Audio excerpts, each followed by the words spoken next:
Hi, வணக்கம் அன்பான உறவுகளே. என்ன பண்ணுறீங்க? எல்லாரும் சாப்பிட்டீங்களா?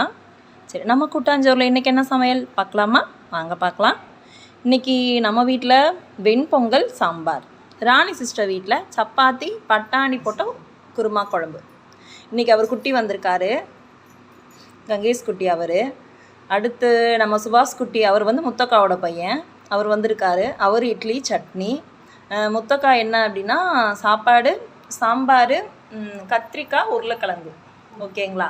உருளைக்கிழங்கு கூட்டு நல்லா செய்வாங்க எல்லாருமே. இவங்க நம்ம ராணி சிஸ்டர் வந்து சப்பாத்தி நல்லா போடுவாங்க. சப்பாத்தி, இந்த குருமா ஐட்டம், கலந்து சாதம் இதெல்லாம் நல்லா செய்வாங்க. இன்றைக்கும் நாங்கள் கீது சிஸ்டர் மிஸ் பண்ணுறோம் மக்களே. அவங்க இன்னும் வரல, கோயிலுக்கு போயிட்டு வந்துடுவாங்க. சரி, எல்லோரும் சாப்பிடுவாங்க உறவுகளே. சொல்லு, எங்கள் குட்டி சொல்கிறார், கேட்டிங்களா? எல்லோரும் சாப்பிடுவாங்க. சரி, இன்றைக்கி ஒரே ஒரு மெசேஜில் நீங்கள் ஓகே, நான் எப்படி எடுத்துக்கிட்டாலும் ஓகே தான். இப்போ இருக்கிற நிறைய ஜென்ரேஷனில் பிள்ளைங்க வந்து எப்படின்னா, நாங்கள் அது சாப்பிட மாட்டோம், இது சாப்பிட மாட்டோம், அந்த காய் பிடிக்காதுன்றாங்க. பிள்ளைங்களுக்கு சின்ன குழந்தையிலேருந்தே எல்லா காயும் எல்லாமே சாப்பிட பழக்கி விடுங்க. அது ரொம்ப நல்ல பழக்கம். ஏன்னா நம்ம பிள்ளைகளுக்கு ஆரோக்கியத்தையும், அவங்க ஃப்யூச்சரில் பொம்பளை பிள்ளை ஆம்பளை பசங்களுக்கு யாருக்காக இருந்தாலும் அவங்களுக்கு உடல்நிலை நம்ம ஹெல்த்தியாக கொடுக்குறது ரொம்ப முக்கியமானது.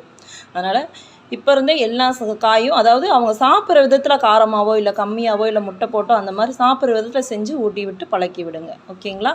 சரி, இந்த வீடியோ உங்களுக்கு பிடிச்சிருந்தா லைக் பண்ணுங்கள், ஷேர் பண்ணுங்கள், கமெண்ட் பண்ணுங்கள். இந்த சேனலை மறக்காமல் சப்ஸ்கிரைப் பண்ணுங்கள். ஓகேவா? சரி, மறுபடியும் அடுத்த வீடியோவில் நாளைக்கு பார்க்கலாம். சரிங்களா உறவுகளே? சரி, நன்றி உறவுகளே. எல்லோரும் சாப்பிடுவாங்க. சொல்லு, உறவுகளே. சரி, எல்லோரும் சாப்பிடுவாங்க உறவுகளே.